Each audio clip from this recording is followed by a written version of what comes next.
to the Love Still Lives Foundation YouTube page. My name is Stephanie, and today I'll be talking to you all about what is a non-profit organization and why should you consider starting one. So you're probably watching this video today because you have heard of non-profit organizations, you want to make a positive change in society, and you've heard the name non-profit organization, NGOs, charities, and you're thinking, what is this? Or how do I actually start it? How do I start my charity? How do I start my non-profit organization? So I encourage you that this video will be of help to you, and you should definitely consider continuing watching this video as I explain to you what a non-profit organization is, and you'll be able to identify whether it is actually something that you would want to do to be able to kind of bring your passions and aspirations forward. Alright, so I have my laptop here with me, which you cannot see, but I'm going to be looking down the screen a little bit as I share my knowledge on this topic. Alright, so what is a non-profit organization? So a non-profit organization is also known as an NGO. Okay, so if you've been hearing the word non-profit organization, it is also known as an NGO. The correct abbreviation for non-profit organization is actually NPO. Okay, but it is used interchangeably with NGO, which an NGO stands for Non-Governmental Organization. NPO, non-profit organization, and NGO, non-government organization, practically mean the same thing. Okay, just to clear the air here. A non-profit organization, an NPO, or a non-governmental organization, NGO, is also sometimes referred to as a civil society, okay, in some places of the world. Non-governmental organizations, they run independent of the government, okay? So when you hear NGO, NPO, it practically means that they are independent of the government. They have no affiliations with the government whatsoever. It is an organization that you yourself have established privately. It has no connections to the government whatsoever. A non-governmental organization is also tax exempt. It means that if you were to start a non-profit organization, it means that you will not pay any form of tax for any of the activities that you may carry out. All right. Aside it being tax exempt as well, non-profit organizations are also exempt from income tax and corporation tax on any grants, donations, or sources of income that they may receive.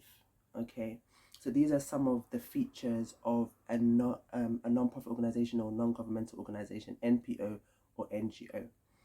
Okay, non-profit organizations are not driven by profit, but they are driven by the dedication to a given cause in the community, okay, or in the world at large.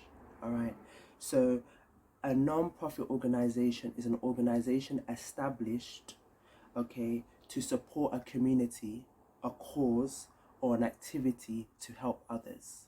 Okay, so when somebody wants to start an NGO, they are having the mindset that they want to help their community or they want to help the world. So they establish this community or they establish this organization, sorry, to be able to carry out activities that will be of benefit to the community. So let me give you an example. We are Love Still Lives Foundation. We are a non-governmental organization or a non-profit organization. And we established this organization with the mindset to help children who are on the street. So what our organization does is that we have activities or we have initiatives and projects that are all focused on helping children who are on the street. Okay, so we do outreaches, you know, giving out food, giving out clothing to the street children. We have projects that we do.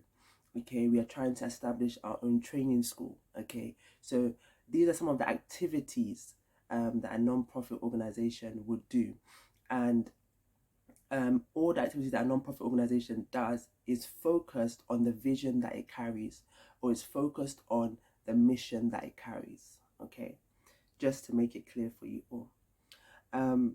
there are two types of non-profit organizations or non-governmental organizations. Remember at the beginning I said non-profit organization and non-governmental organizations are exactly the same, okay, but they just have different names of reference. It's the same. Okay, so there are two types of non-for-profit organizations, and that is social organizations and community organizations. Okay, so I remember I was telling you all that a non-profit organization, somebody establishes it to be able to support a community, a cause, or an activity to be able to help others. Now, in the two types of non-profit organizations, we have social organizations and we have community organizations.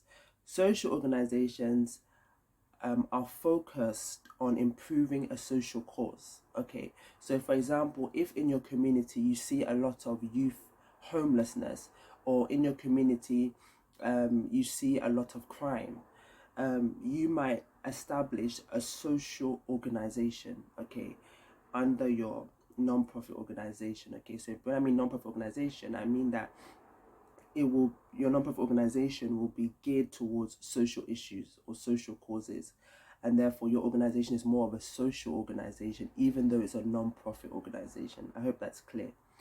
And then we also have the second type, which is a community organization. And community organizations serve the purpose of actually helping community causes. Okay, so if there are any should I say major issues in your community, you might decide to establish a community organization. Okay, now with NGOs in particular, they rely on a variety of funding. Okay, because as I've said, they are not affiliated or they are not linked with government. They are their own organization. Okay, they are like a private organization that they have established to be able to help their society or to help their community to improve or to be better. Okay, so therefore they have to rely on funding to be able to make their organization go forward, and to also help the organization to be able to carry out all the activities that they need it to. Okay, so some of the sources of funding that they rely on is membership dues. So maybe every member of the organization will donate a specific amount of money to be able to help the organization to carry out some of its activities. You might have private donations. You know, people may have heard of your work, may have heard of your organization, may have heard of your good deeds in community, and therefore they want to personally give a donation into your organization.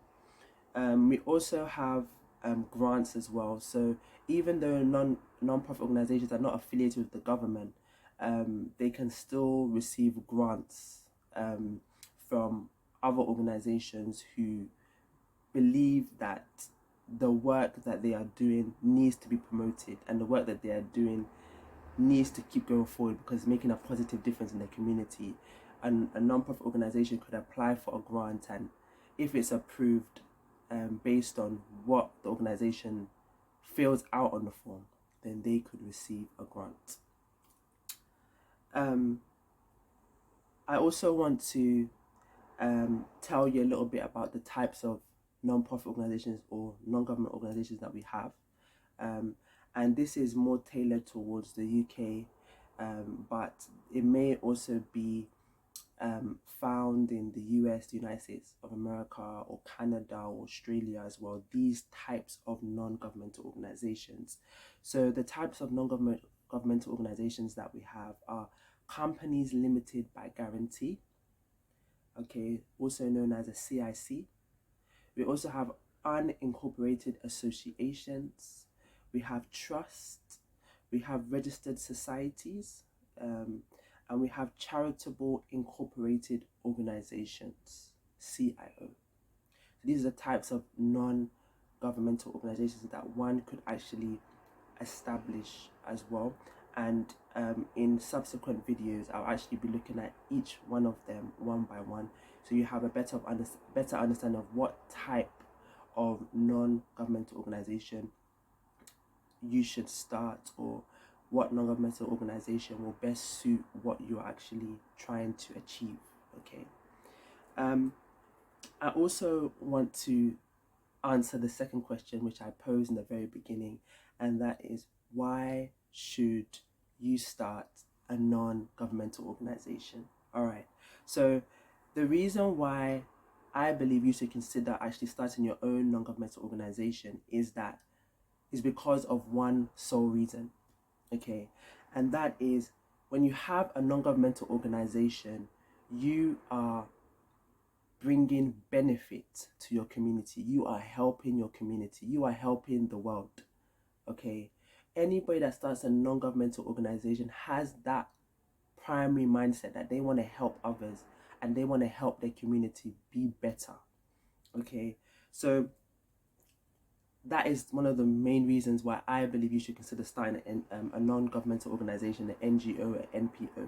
And that is solely because if you start an organization, you'll be able to benefit and help your community in the best way that you can. If you look at your community at large and you see a particular issue that is prevalent in that community that needs to change, you can decide to open a non-governmental organization to be able to tackle and alleviate that issue. So for example, if in your community, let's look at Africa for instance, or let's look at the UK or any of the countries, okay, we see that there's poverty. Every country you go to, there's an element of poverty, okay? So depending on where you live, if you live in Africa and you see high rates of poverty in your community, you can say, okay, I want to start a non-governmental organization to actually eradicate poverty in my community. Okay, so anybody that starts a non-profit organization is starting it to be able to help their community, to make a positive difference in their community. And that's one of the main reasons why I believe you should consider actually starting one, especially if you want to help others and help your community. Okay. I also want to say that every non-governmental organization has a charitable purpose, and there are 11 charitable purposes of every NGO. So when you have established your non-governmental organization idea, maybe you say you want to tackle poverty, or you say you want to tackle hunger, world hunger, or you want to tackle you want to tackle the stigma around single mothers, for instance, and you say, okay, I'm going to start a non-governmental organization to be able to do this. Okay, you must know that when you come to register your non-profit organization or non-governmental organization, your organization has to at least meet one of the charitable purposes. Because remember, I was telling you all that a non-governmental organization solely exists to benefit the community and to make a positive difference in your community or in your world. Okay, so I'm gonna just state the 11 charitable purposes that every NGO should have. So the first charitable purpose that NGO should have is that it should prevent or relieve poverty. Okay, so if you have an idea and you want to alleviate poverty, you want to alleviate homelessness, you're actually meeting one charitable purpose, which is the prevention or relief of poverty. Okay, so therefore your application will be granted because you're actually trying to prevent something that is negative in your society from continuing. The second charitable purpose is the advancement of education. Okay, so if you have a non-profit organization whereby you actually want to educate people, or you want to reduce illiteracy levels, you're actually meeting the charitable purpose of the advancement of education. Okay, the third charitable purpose is the advancement of health or the saving of lives. Okay, so you may want to start a kind of medical non-profit organization where you travel all around the world helping people with maybe their eye problem, or helping people with back problems in particular. So therefore you're actually helping in the advancement of health or the saving of lives. Okay, so I hope it's clear now. So I'm just going to state the other charitable purposes that one could have as well when they are actually starting a non-profit organization. So the next one is the advancement of citizenship or community development. We also have the advancement of arts, culture, heritage, or science. We also have the advancement of amateur sports. So if you want to start a non-profit organization where you want to encourage children to take up more sports and to be more healthy, you're actually meeting that charitable purpose. We also have the advancement of environmental protection or improvement. We have the relief of those in need by reason of youth, age, ill health, disability, financial hardship, or other disadvantage. We also have the advancement of animal welfare. So these are some of the charitable purposes that anybody who wants to start a non-governmental organization should be meeting at least one of these charitable purposes. All right. I hope that this video has been helpful for you, and I hope that you find value in the other videos that we're going to post here on our YouTube channel. So I kindly ask that you like and subscribe to our page, and you share the video to somebody who may actually want to start a charity or a non-profit organization or a non-government organization. Kindly share the link so that they can watch this video and have more knowledge about it. All right. Hi guys, so if you are someone who desires to start your own non-profit organization or charity from scratch and you don't know where to look, you don't know how to start, you can always contact us. Okay, we have a service on Fiverr. So under Love Still Lives Foundation, we have a consultancy called Love Still Lives Consultancy. So we basically run on Fiverr for now. So if you want help to start your own NGO, all you have to do is go on fiverr.com and search "I will help you to form an NGO non-profit in 24 hours." I will also leave the web link in the description below as well. But I just want to share with you some of our packages. So we have a basic package, which is a basic consultation. And what my team and I will do is that we will discuss your NGO idea with you, and we will also signpost you to relevant organizations who will be able to help you. And this is the price. We also have a standard package, which is mentorship for 3 months. So we'll mentor you for 3 months. We'll walk hand in hand with you to actually establish your own nonprofit organization from scratch. And this is the price given. And we also have a premium package where we can mentor you for 6 months, and this is the price. All right. So I'm just going to scroll down a bit so that you can kind of get a bit of better understanding of what we kind of do. So this is a video. I do encourage you all to watch the video. It'll give you some insight as to actually what we really do in our consultancy and how we can help you. All right. I also provide more information in the description below, which is here. And then there's some information about myself. And then when you scroll down a bit, there is an FAQ. So if you have any questions, maybe you have questions like this and you want answers to, we provide a response for you. And we also have many reviews of people who have actually used our services, who had an NGO idea just like yourself and who have found help and support through our service. So I encourage you to look us up on fiverr.com. I will leave the web link as I've said. If you are really interested in starting your own NGO of your own, we'll be happy and we'll be very glad to help you out. All right, see you in the next video.